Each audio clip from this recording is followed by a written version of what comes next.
Hey everyone, welcome to the Salty Pastor Podcast, an ecosystem designed to coach you up in your faith. As many of you know, we've been dealing with a personal family challenge for a number of years now, and it seems like it's kind of coming to a conclusion. So due to that fact, I'm going to need to take about 2 or 3 week break from the regular podcasting. And I just wanted you to know that during that period of time, we're going to show one of my most popular series and podcasts. It's going to be a little bit different, and I just wanted to let you know what it's going to look like. That is, on Tuesday at 4 o'clock and Thursday at 4 o'clock, we're going to drop 2 podcasts like we have done before. But you might meet somebody that, if you're a new listener, you've never met before. And that is, when I was pastoring, I had a host help me with Salty Pastor for a period of time by the name of Jesse. He's a great guy. You're going to love him. But we're going to drop a podcast on Tuesday. We're going to drop one on Thursday. I don't think there's going to be issues with time references or things of that nature. And so, but it's going to be a very, very popular series that I did a number of years ago. But the difference is this. On Saturday night, what we're going to do is we're going to release the message that I preached when I was a pastor at Foothills Christian Church on those podcasts, the same exact topic.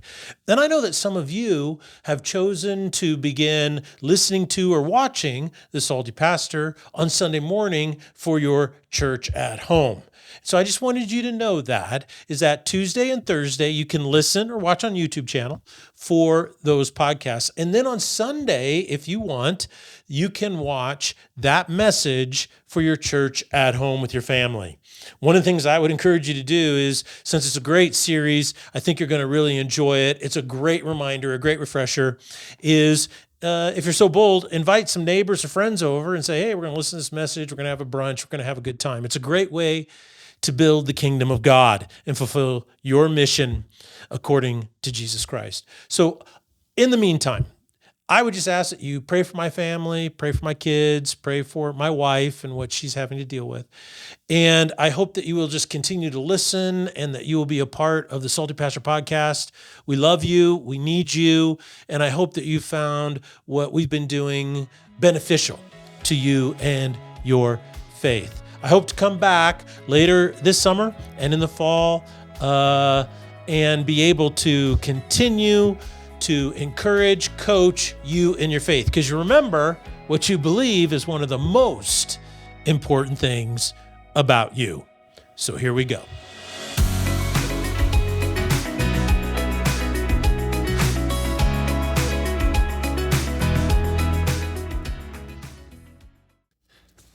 Ladies and gentlemen, welcome to the Salty Pastor Podcast. My name's Jesse Mayer, and I am your host. We are starting a brand new series this week titled Faith and Science, Is There a Conflict? And we can't do this podcast without our very own Salty Pastor, so please welcome Dr. Douglas Peak. Welcome. I appreciate all of you for listening, and I hope that you find not only your faith growing, but this podcast is helping you know why you believe what you believe, and also helping you understand the depth of intellectual strength that your faith has, and the historical context that also allows you to see the power of the faith with which you believe. So the Salty Pastor is all about you growing your faith so that you know what you believe, why you believe it, and you can really think for yourself, which the Bible calls wisdom. So on Tuesday, we started a brand new series, the Faith and Science series. And can you believe in both is kind of the question we're really asking, right? Kind of the question. And so for all you devoted listeners, we're doing a format change. As Pastor Doug pointed out, there's times when you need to step back and kind of look at the big picture in order to more clearly understand. So on Tuesday, there was a whole lot going on where we talked about some biblical principles. So I've got some questions. Yes. Lots of questions. Okay. So I want to break this down. I want to go step by step. First, I want to know more about the theory that started in the late 1800s and that said there was a war between faith and science. So let's start there. What exactly was this theory? Well, it's called the conflict theory.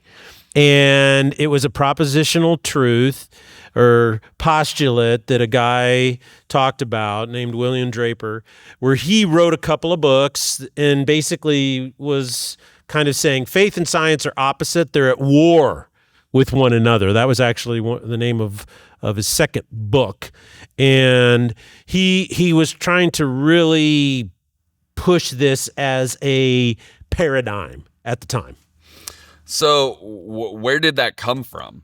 Well, in 1874, William Draper wrote that first book, and it was called The History of the Conflict. And what's really interesting is not that he was a big scientist or anything, but what he wanted to do is he wanted to go back throughout history based on what they knew at the time and try to make a point that faith and science have been in conflict with each other forever, and it's a big problem and so forth. Well, as I shared on Tuesday, no modern scholar or historian accepts that to be the case at all. Quite the opposite, as a matter of fact. But what he did do is he went back and he said, well, look at what the church, he had a lot of hostility, I think, towards the church. At that time, it was the Roman Catholic Church and then the Anglican Church, which was the Church of England.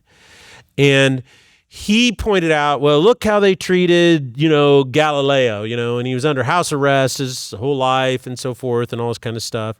Just goes to show you how people of religion or religious people of faith, are irrational and they believe in the Bible. And so he said a lot of those things. The problem is what he didn't do is he didn't actually share or be honest about the actual conflict. And what's really sad today is in history, they're not honest about that at all. And as a matter of fact, the conflict had nothing to do with religion versus science.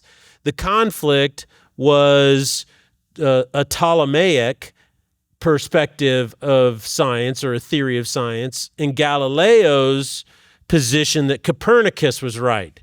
So at the time, the Catholic Church, now I'm not Catholic, I don't have any dog in the hunt to defend Catholicism, whatever. I've been very fair, I think, historically about its successes and failures. But if you're going to use something to prove a point, you have to be honest about what it is. And what's really interesting is Galileo wrote a letter to Benedetto Castilla, or Castilla. He's Italian, not Spanish, so the double L, I believe, is pronounced. And he wrote this in 1613.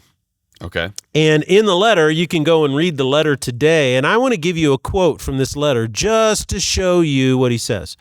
In the letter, in the beginning, he's writing it so that the Queen and one of the head cardinals, or even Pope himself, are thinking about this. And here's a quote. In regard to the first general point of the most serene ladyship, meaning the Queen, it seems to me very prudent of her to propose and of you to concede and to agree that the Holy Scriptures, meaning the Bible, can never lie or be in error, and that its declarations are absolutely and inviolably true. So what Galileo was arguing is that the Bible is true and accurately represents what I'm proposing. He says the problem isn't the Bible, the problem is your understanding of the Bible. And that to me is really a critical point, because that totally blows up the whole notion that there was this big war conflict.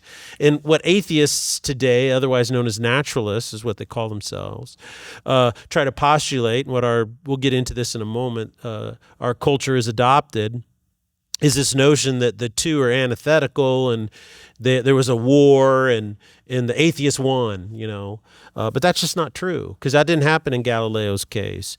The second thing that he mentioned and talked about, which was a part of his contemporary, because he published this book in 1874, the first one, and Darwin's Origin of the Species came out in 1859. So that was 15 years prior to this.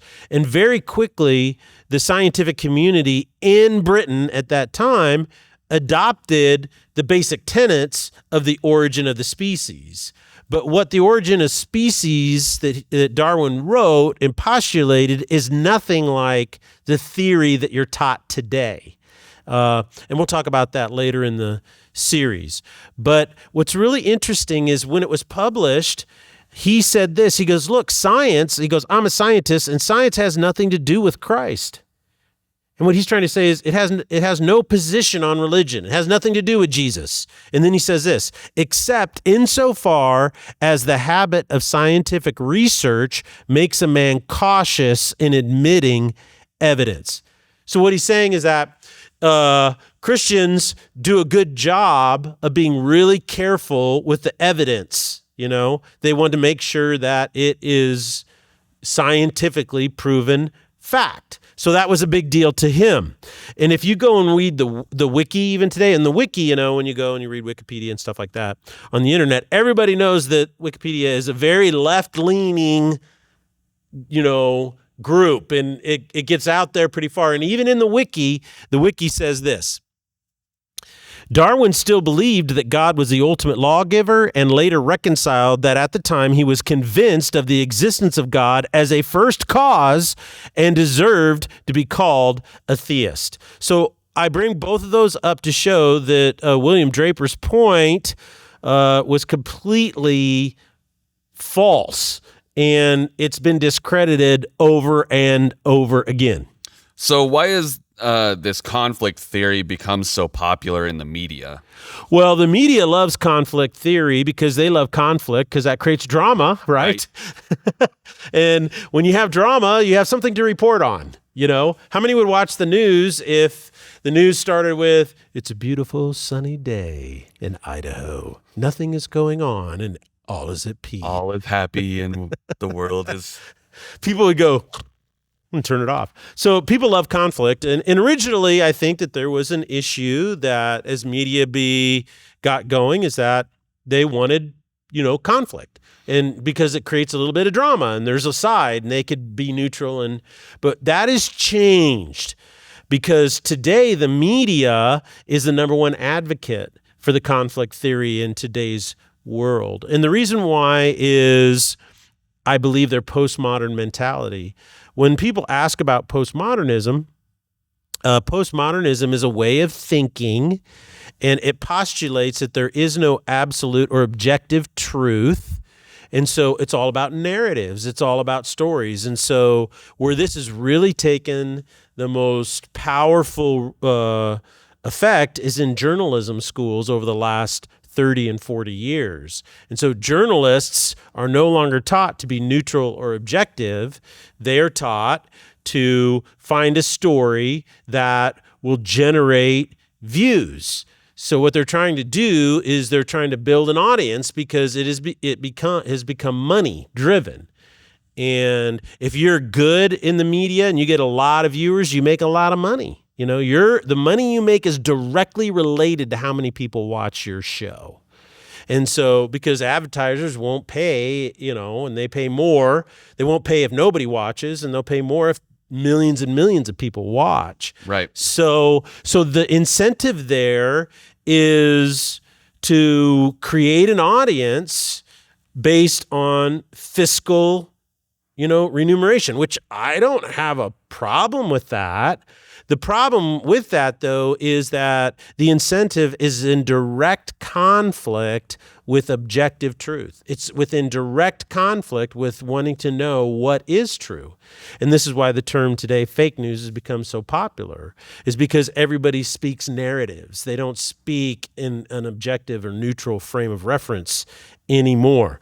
Now, the origin of this love affair with the conflict theory and their postmodern way of thinking can be traced back to 1924. And in 1924, the Tennessee legislature passed a law that said it's illegal to teach anything in a public school that contradicts the divine creation and its order taught in the Bible. So they passed a law that said that.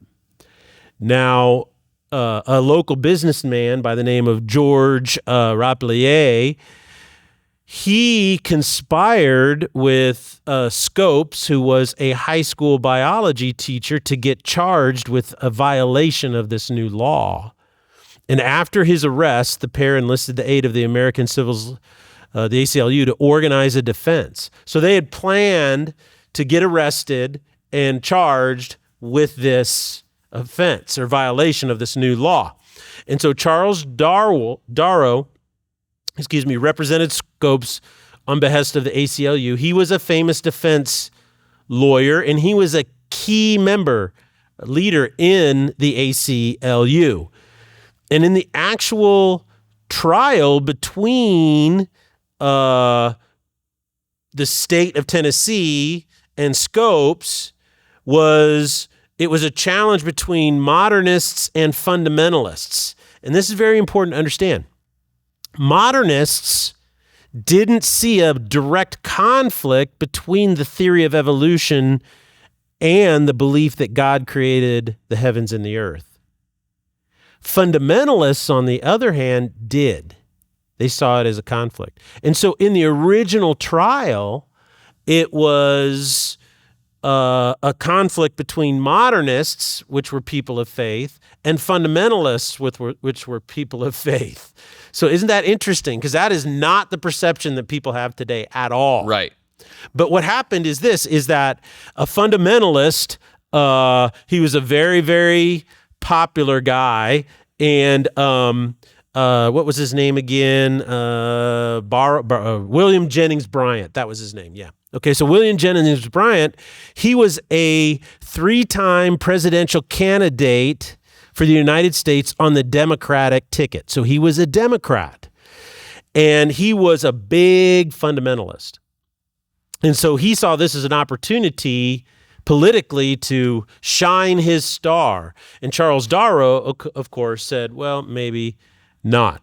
Now, this trial was actually dramatized in a play in 1955 called Inherit the Wind, and the authors of the play said this is not a historical account. It's not meant to be historically accurate. However, Inherit the Wind has been made into movies, and this play has become the accepted history of what happened, even though it is not even remotely close to what happened. Now, the reason why it was allowed to propagate a false representation of history is because the Southern Christian faith seemed to be a little bit backward by a lot of other faith-driven people in America that lived in the North. And this was a holdover from the Civil War. And there was a theological debate because all the abolitionists, which originally helped form the Republican Party, because the Republican Party was formed, the party of Lincoln, for one purpose and one purpose only initially, and that was to end slavery. And so it had a tremendous influence from the abolitionist movement, and the abolitionist movement was unequivocally Christian and driven in churches in the North. And they felt that the fundamentalist theological position was incorrect. So there was this theological debate going among faith people, and it got pushed over into the court. And I don't know if you're familiar with 1 Corinthians, where Paul says, don't take conflicts between yourself and the church and push it into the court, because when you do, you're not going to get justice. Right. And that's exactly what happened here. Anyway, they didn't get real justice because it became a political thing. And this is why I've said always, is that when the church jumps on a political bandwagon, it doesn't matter if it's fundamentalism or it's progressivism, it doesn't matter. If the church jumps both feet onto a political bandwagon, it never ends well. It always has very detrimental effect, particularly to the purity of the gospel. Now, that doesn't mean that as a person who, like myself, who's committed to the faith and the gospel, that doesn't influence what's happening out there. I hope it does. And it also allows me and people who do what I do to comment on it, so that when people propagate things in maybe a ultra conservative way that are unbiblical, I can call that out, which I do. When people push progressive ideologies that are unbiblical, I can call those out because I'm not a politician. I'm a God guy. right? And that's where I put my emphasis. So the reason why the media globbed onto this and it kind of became accepted is because there wasn't a lot of pushback initially about the trial, because a lot of people of faith in the North were like, okay, I'm glad, because it exposed the absurdity of this theological argument that we're having. Does that make sense? Yes. And so that's how it got into the culture. And then since then, in the 60s and 70s, this movement of the neo-Marxist movement, the postmodern movements, and then ultimately the naturalist movement, which is atheism, globbed onto it and used it as a primary way in which to recruit kids and indoctrinate children through the public educational system, not in scientific discovery, which I'm super big on, but in naturalism. So that is where it really kind of took off. So I find it really interesting that basically this initial law basically just became kind of like a rallying point over these religious debates, basically. Yeah. It never was really about what the law was about. It just turned into a big political hoopla. Oh, and it was massive. Which was backed by some religious differences between fundamentalists and modernists. And so it's interesting that, like you said, anytime the church starts getting out of their depth or jumping into different waters than they should really be focused on is when things get worse, really. Because from that, it's propagated all these additional cultural phenomenon, including, even false histories, because it was meant to be a play, and then everyone went, oh, this is exactly what happened because I saw it in the play. It's like when you watch documentaries and they're like, this is based on a true story, but then all you see is, oh, well, this all happened exactly like this movie portrayed. And everybody believes it, and it's not even remotely close to the truth of what happened. And all this tells me over and over again is that the power of redemption in Jesus Christ that a human being experiences is one of the most powerful thing that a human being will ever experience in their life. So consequently, because it is so powerful, right, guess what? Everybody wants to manipulate that to their own gain. So when lots of people come to Christ, when lots of people start following, and everything starts to improve, right? Family life improves, love and marriages improve, education improves, economy improves. And so people who want to use that for their own agenda, and we talked about this in Galatians in our last series, that there are people who had an agenda over the Galatians for their own good and not the good of the gospel. What happens is they try to manipulate it, and you see that today. I mean, even in the most recent presidential debate or campaign, that's the word I'm looking for, you see how people are using God to get people to vote for their candidate. Yeah. Which I found real interesting. I'm a man of faith, or here's a picture of me holding a Bible, or I go to church. It's like they use it all the time. And they'll also use any pluses or minuses associated with it. It's, and the politicians do that all the time too. It's, well, the previous president left me with a big mess, but all the good things that have happened because of him, I'm taking credit for. That was was me. That was me. I did that. It happens on both sides. It's always, well, the other ones did the bad stuff, but all the good stuff that's happening is because of what I did. And, this is a side note, and just like with science and naturalism and theism, I think it's really important to have a healthy understanding of what those are, and we'll get into that in a moment. But in politics, it's so important to understand what politics is. And, politicians have one incentive, right? And that's to get elected. And so therefore, what is the primary incentive for a politician is to tell people what they want to hear, right? And so then you have a media that is trying to manipulate people into believing what they want to hear. So why is it so critical to have a strong faith? And I say this over and over and over again so that you know how to think for yourself and you're not manipulated by the media in any way, shape, or form.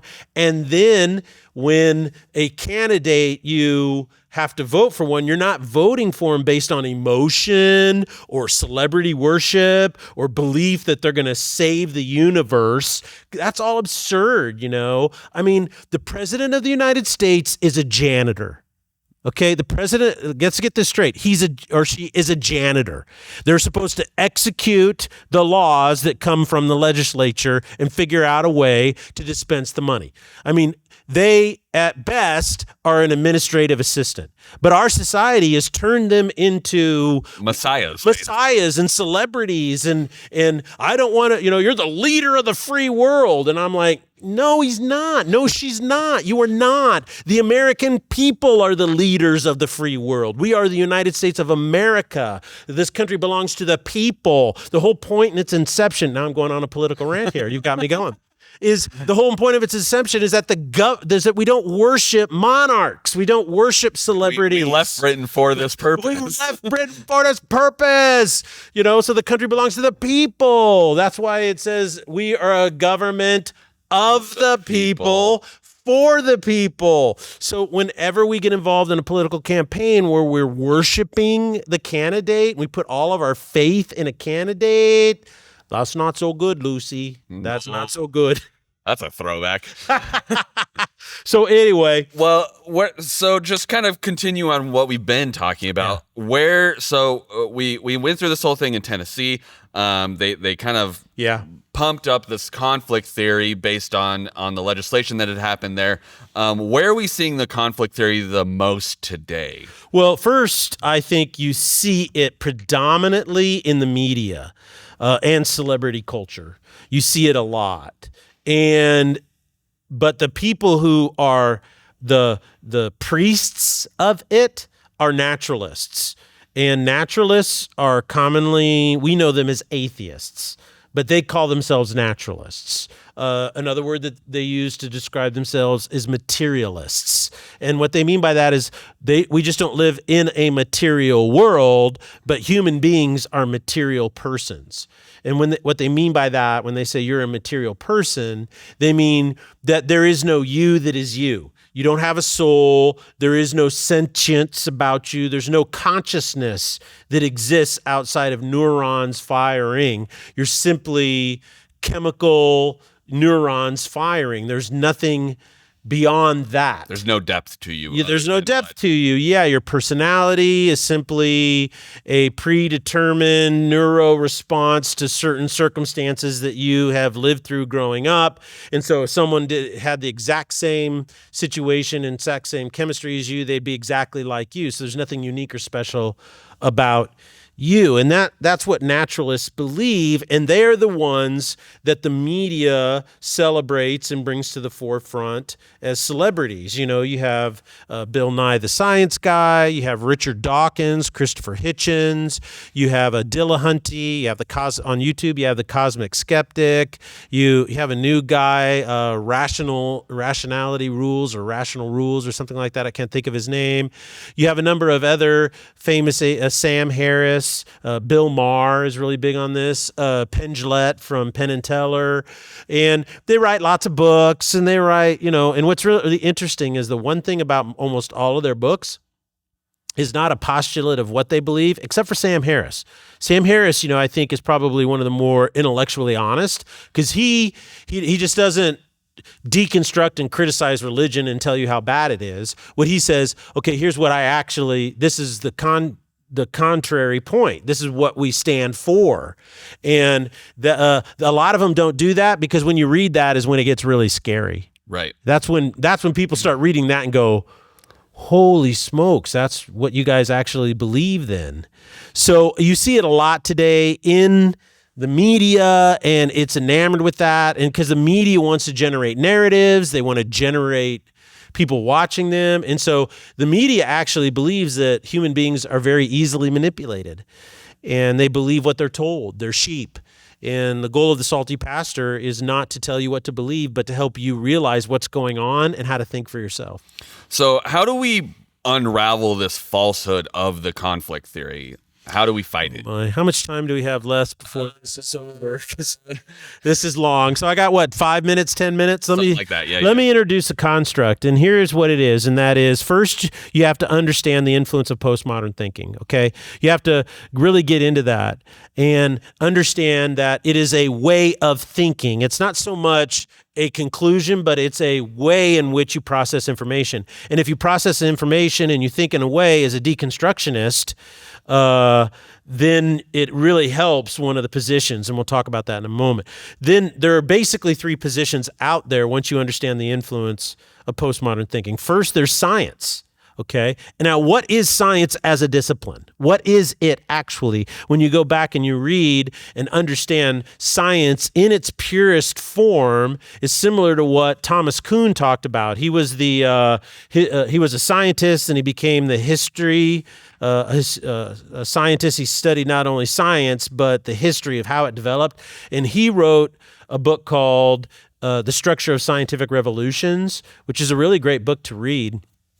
And he talks about how science in its purest form is simply the capacity to discover how the puzzle works, how this material world works. So we have to use material items, meaning equipment or constructs, to test the material world.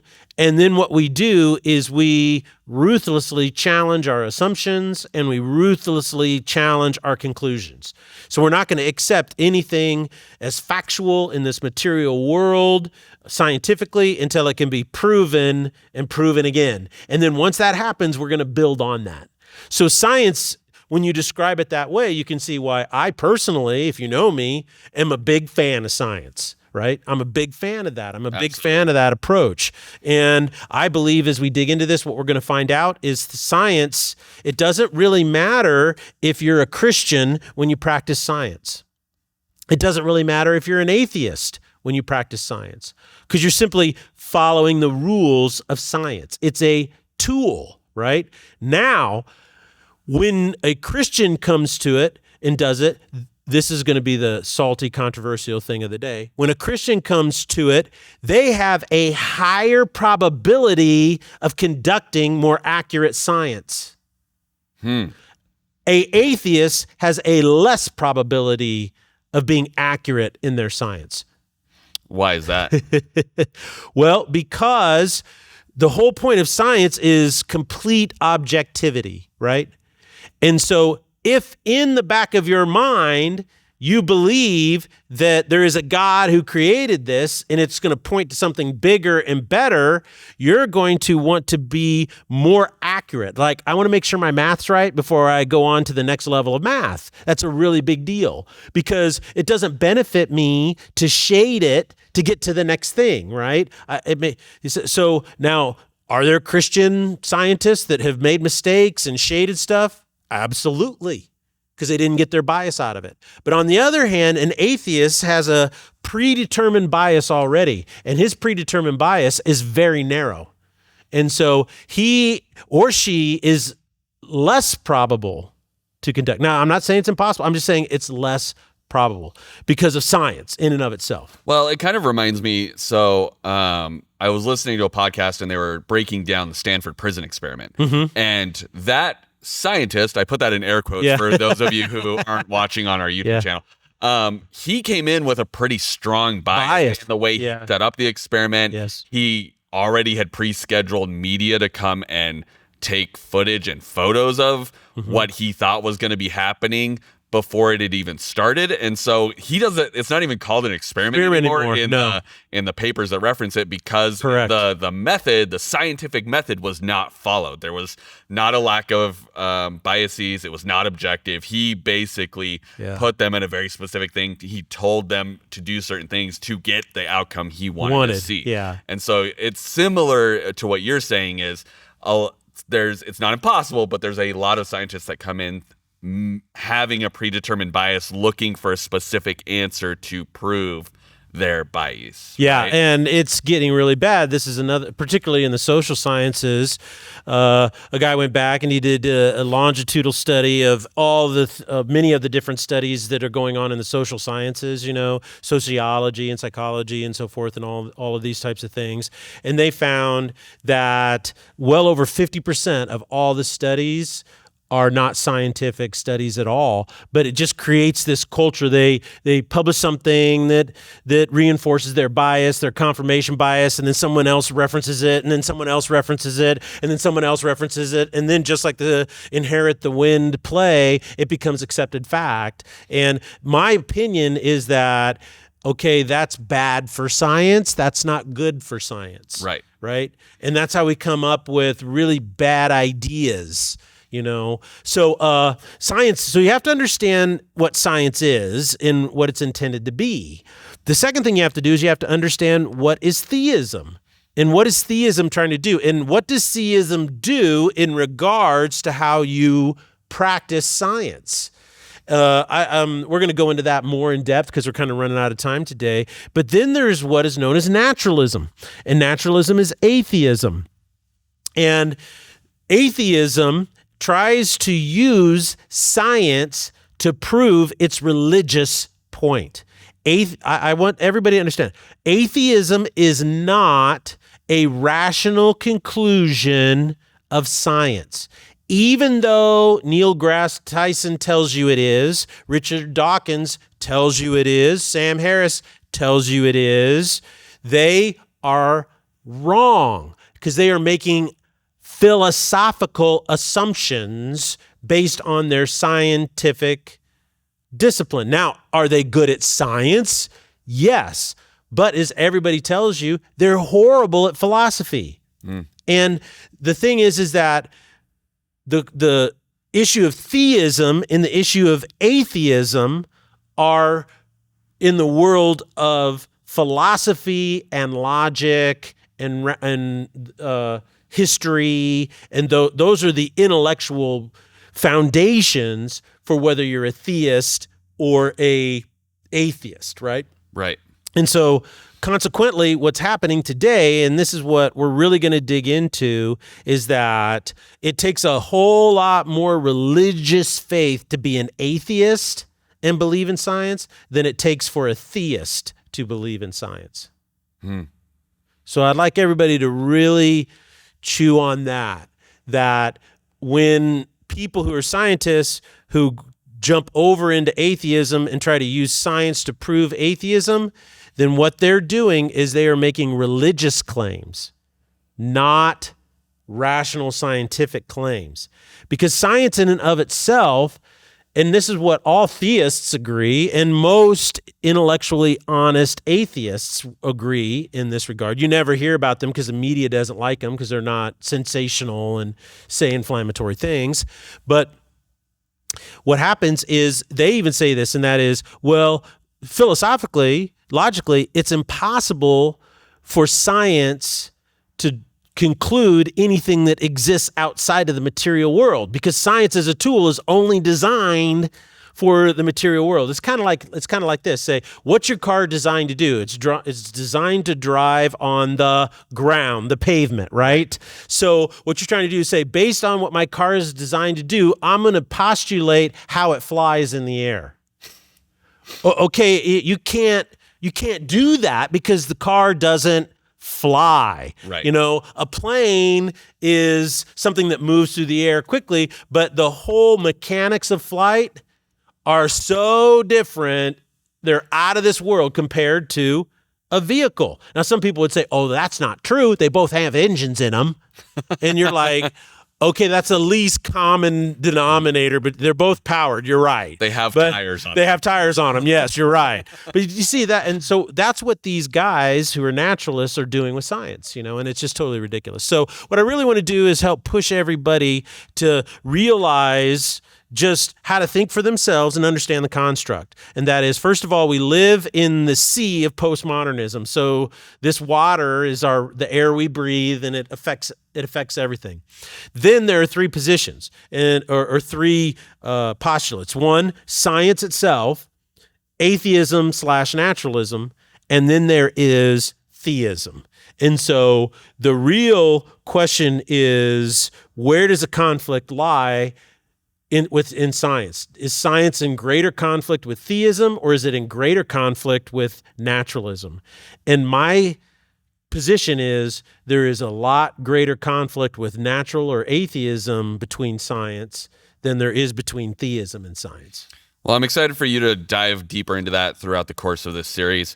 I'm really excited for Sunday's sermon because you're probably going to start diving into that even then. So we're just excited that you guys have joined us. We are at 799 subscribers on YouTube. Yes. Please help us. We will stop nagging you about it once we hit the 1,000. We'll even do something special when we hit the 1,000. Just tell all of your friends, get your work emails signed up on YouTube. Just help us get to that number so that we can really expand the reach. Text one of your friends, just one friend, our YouTube channel, not the podcasts, but the YouTube channel itself where maybe you listen or watch the podcast. One friend and say, please subscribe to this. We're trying to get more subscribers. Yes.